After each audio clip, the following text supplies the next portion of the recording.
graphic video of a man violently beating an Oklahoma City officer unconscious. The video is so brutal, the officer's family saying they refuse to watch it. News 9 crime tracker Jennifer Pierce is live at police headquarters where the footage came out just hours ago. Jen? Yeah, Bobby, and I have a warning. The video you're about to see is graphic. Police say Sergeant Morgan Reynolds was released from the hospital today. She was left with severe injuries to her face and body that will take months to heal. 3 calls to police, all from the same Northwest Oklahoma City apartment last Thursday.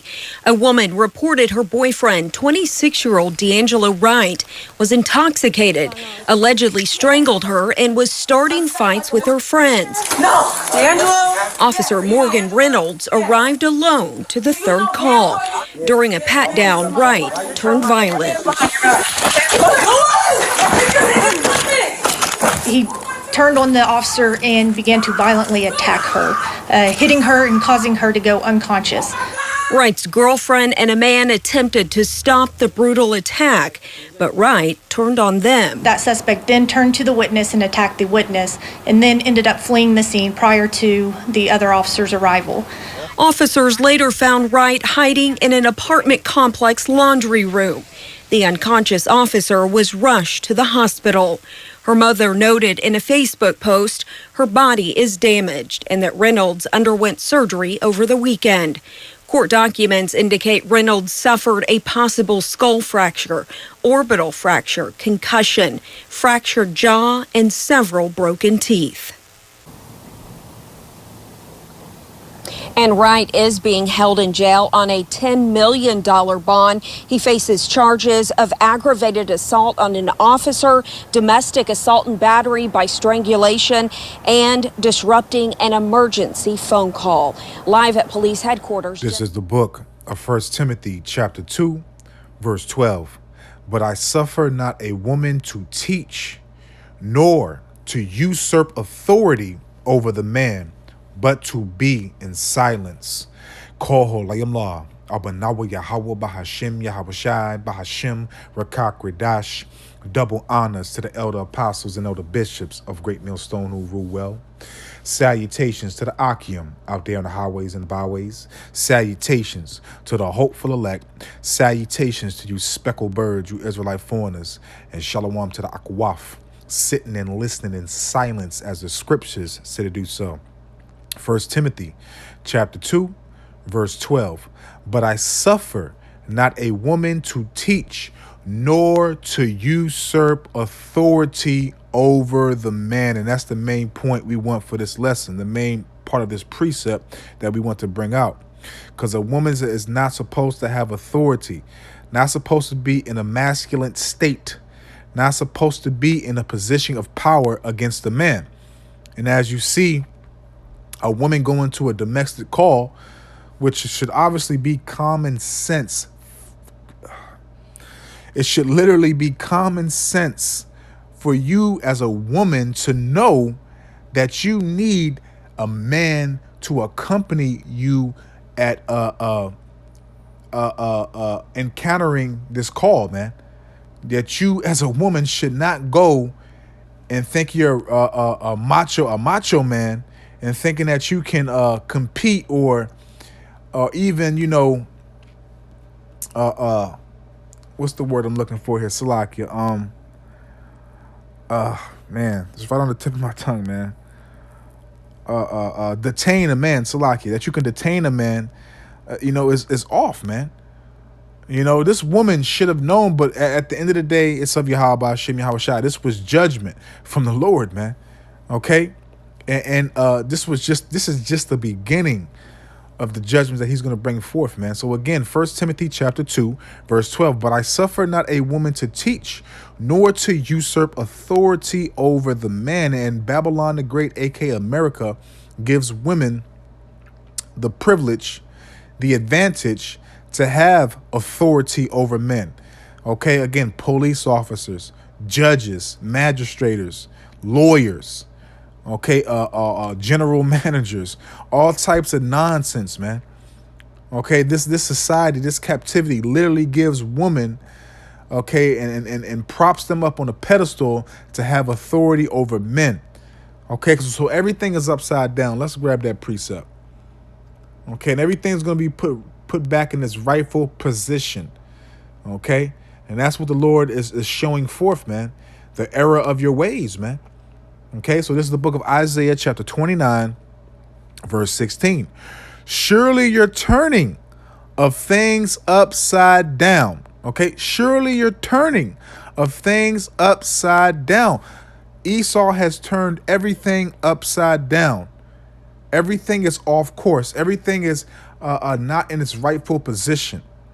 Okay, he's literally flip-flopped, changed everything. He changed the positives into a negative, man. Okay, nothing is in a rightful position, man.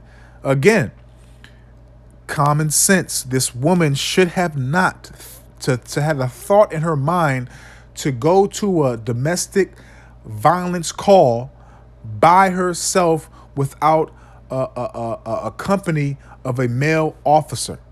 And then literally, because with the person, I'm pretty sure whatever person called the law enforcement probably told the dispatch that this man is, he's acting, crazy. He's drunk. He's attacking people, etc., etc. But, again, these women have a false delusion from watching all these Wonder Woman and Heart of Stone and all these fucking movies that show women, beating up men and flipping them and doing all types of shit. Like, come on, man. And these women really believe in society that they're capable of doing these things, man. And you see this Jake literally beat the shit. I'm gonna call it how I see it. He beat the shit out this broad, man. So much, I think he broke a bone in her face or something like that. But again, and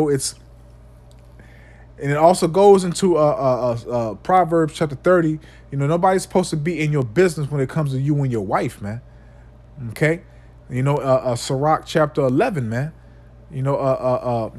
Roughly paraphrasing, basically mind your business, man. Okay, but Jake put the hands on this woman, man. He just went all out. He snapped. Isaiah 29 verse 16, surely your turning of things upside down shall be esteemed as the potter's clay. And the Lord is putting everything right back in his rightful position. Look. He cocking back extra hard, swinging extra hard. Look at that, man. He's swinging extra hard. He hit her. He was dropped her. Okay, he dropped it. Then he's swinging extra hard on her, man. He cocking all the way back, throwing with all his might.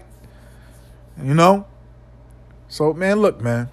And this also goes into the prophecies, man. The love of many shall wax cold, man. Let's grab that precept. Okay, St. Matthew 24, verse 12. And because iniquity, okay, transgression, sin upon sin, shall multiply, shall be amplified, shall evolve, shall increase in these days, okay? So things are going to get worse. It's not going to get better. It's going to get worse. And because iniquity shall abound, the love of many shall wax cold. Okay, so the consideration, the obedience, okay, the understanding of the authorities, everything that we see that has been structured in society is going to be rebelled against, man. Okay? There's not going to be, let's think about our actions before we do it. No, it just happen. Okay, there's going to be no consideration of anybody's well-being, anybody's thoughts, no mercy, no remorse, no anything, man. Okay, as you see and continue to see in this video, this Jake beat the hell out of this woman, man. Okay, and again, this is just a prelude of things to come, and also, again, this is judgment for Yahweh Hashem Yahushua. Okay. And that's that love waxing cold. That's that acknowledgement and obedience and subjection to the higher powers, waxing cold. Let's matter of fact, let's grab this precept, because this is what you're seeing. Second Esdras, chapter 15. I'm gonna read verse 16. For there shall be sedition among men, and invading one another. And here's the point that we want. They shall not regard their kings nor princes, and the course of their actions shall stand in their power. And that's what you see in this video right here, man. No regard to the rulership, no regard to the judicial system, the law enforcement, okay, which is basically the slave patrol. You know, that's how the police came about, was from the slave patrol. Okay, so everything is going to be brought forth through the hands of the civilians, man. They're not going to regard the government, okay, the law enforcement, okay, the authorities, the alphabet people with that's intact with the government. No, man. Okay, again, 2nd Ezra 15, start off at verse 16. For there shall be sedition among men, and invading one another. And the point right here, this is the point that we want. They shall not regard their kings. They shall not regard the government, okay, the Senate, the president, the mayor, okay? None of that, man. The judicial system, the law enforcement, whether it be the FBI, the CIA, the police department, okay, the state police, the special services, whatever, they shall not regard any of that, all right? Nor princes, and the courses of their action, okay, and the courses of their actions shall stand in their power. So they're going to take things into their own hands. They're going to be seeking justice by their own will, okay? Period, man. Because these times that we're coming into, you know, let's get a scripture. Let's let the Bible talk, man. Okay, because these times are coming into with perilous times. 2 Timothy chapter 3, verse 1. This know also that in the last days perilous times shall come. Now let's look up that word perilous. Let's get a definition of that. Perilous times. Okay, that word perilous. Okay, perilous in the etymology online. It says perilous, full of danger, risky, involving exposure to death, destruction, or injury. And in this encounter, this woman was injured, close to death. Okay, and it also says destruction or injury, also spiritually dangerous. Do you hear that? Also spiritually dangerous. Okay, full of danger, risky, involving exposure to death, destruction, or injury, also spiritually dangerous. So this is what perilous means, man. And this is what the Lord is bringing upon the earth, man. Okay? Everything, man, look, there's no order. There's no taking heed to the higher powers. There's no taking heed to law enforcement. There's no taking heed to anything, to the laws, and none of that stuff, man. People are literally starting to, you know, bug the hell out and doing what they want to do. All right. But let's continue. Let's go to let me read it one more time. 2 Timothy chapter 3, verse 1. This also, it's like this know also that in the last days perilous times shall come. So perilous times, full of danger, risky, involving exposure to death, destruction, or injury, also spiritually dangerous. Okay? So let's jump to the book of 1 Peter chapter 2. I'm going to start off at verse 13. For the sake of Yahweh Bahashim Yahweh Shai, submit yourselves to every human authority. So the Lord, again, this goes back to, St. Matthew's 5, verse 25. And we're supposed to agree with the law enforcement and take heed to the authority of the law enforcement, the judicial system and the things that Yahweh Bahashim Yahweh Shai has set up in this captivity for us to, endure this nightmare. Okay? For the sake of Yahweh Bahashim Yahweh Shai, submit yourselves to every human authority, to the empire, who is the supreme authority. Okay? The government, the law enforcement, the laws, the decrees, which, are unrighteous and wicked.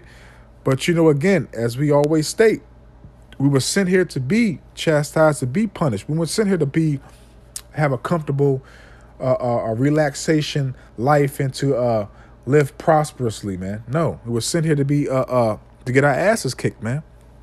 Verse 14. And to the governors who have been appointed by him. And who was the him? That's Yahweh Hashem Yahweh Shai. And to the governors who have been appointed by Yahweh Hashem Yahweh Shai to punish the evildoers and to praise those who do good. And in this video, you see this Jake, he wasn't doing good. He wasn't submitting himself to the authorities that the Lord has set up. Because everything is of Yahweh Hashem Yahweh Shai, whether you believe it or not. Okay? You know, instead of him, resolving the situation in a respectful, peaceful manner, he made everything worse. You know, you attempted to use your hands to basically not only beat a police officer, but a woman. And not only that, a so-called white woman, a She-Domite. You know, and this Jake is, he's going to be made an example of, man. You know, because you could have beat this woman to death. You could have took this woman's life, man. You know? Even though you probably would have been going to jail regardless, but, you just added more fuel to the fire, man. Okay? But, again, the Lord is judging on both sides, man. He's judging you wicked-ass Israelites and you wicked-ass Edomites at the same time, man. Okay? 2 birds, 1 stone, man. So let's close out. The point is made, man. Ain't going to be no relaxation, no comfort, no happy days. Ain't gonna be no, let's plan our vacations for next year. Ain't gonna be no rejoicing in this captivity. Matter of fact, before we grab that, let's grab this. Something just came to mind. Because, 20, 30 years ago, this wouldn't happen. A woman would, especially a woman cop, wouldn't go to a domestic violence call by herself and thinking that she would be able to, handle the call by herself, man. No, especially because, whoever called, I'm pretty sure they told the dispatch what was happening, what was going on. And I'm also pretty sure that the cop that, says is going to go to that call was informed of the situation. So why in the hell would you go in there by yourself, man? Okay? So let's close out here. It's the book of Isaiah chapter 48, verse 22. There is no peace, saith Yahweh Hashem Yahweh Shai, unto the wicked. There is no peace, saith Yahweh Hashem Yahweh Shai, unto the wicked. And that's what we're seeing, man. We're seeing the destruction, the annihilation, the kingdom of these Edomites literally crumbling to pieces. We're seeing our adversaries, our enemies, being brought down right before our eyes by the power and spirit and words and testimonies of Yahweh Hashem Yahweh Shai. Okay? So I don't want to write this out, man. I hope and I pray that this is edifying, uplifting, and informative to the true, sincere Aki and Wa Akwaf. So with that, I'm just going to say, Kol Holayim La, Abanaba Yahweh Bahashim Yahweh Shai, Bahashim Rakakwadash, Wathawada Yahweh Bahashim Yahweh Shai, Bahashim Rakakwadash, for putting the spirit on me, my elder apostles, elder bishops, elders, brothers on down, for doing these epistles to enlighten you, to inform you, to edify you, and uplift you through the power and spirit and words of Yahweh Bahashim Yahweh Shai. May the blessing and election and protection be upon you and your household. Adawan Ratazah until the next one. And as you see, she tried to arrest him, and he just turned around and started beating her ass. So with that, I'm just going to say, Shalom. Arrived alone to the third call. During a pat-down, Wright turned violent. He turned on the officer and began to violently attack her, hitting her and causing her to go unconscious. Wright's girlfriend and a man attempted to stop the brutal attack, but Wright turned on them. That suspect Alone to the third call. During a pat-down, Wright turned violent. He turned on the officer and began to violently attack her, hitting her and causing her to go unconscious. Wright's girlfriend and a man attempted to stop the brutal attack, but Wright turned on them. That suspect then turned to the witness and attacked the witness, and then ended up fleeing the scene prior to the other officer's arrival. Officers later found Wright hiding in an apartment complex laundry room. The unconscious officer was rushed to the hospital. Her mother noted in a Facebook post her body is damaged and that Reynolds underwent surgery over the weekend. Court documents indicate Reynolds suffered a possible skull fracture, orbital fracture, concussion, fractured jaw, and several broken teeth. He beat the brakes off that ass. And Wright is being held in jail on a $10 million. You women want equal rights, so you got to get equal rights and lefts. Okay? Shalom.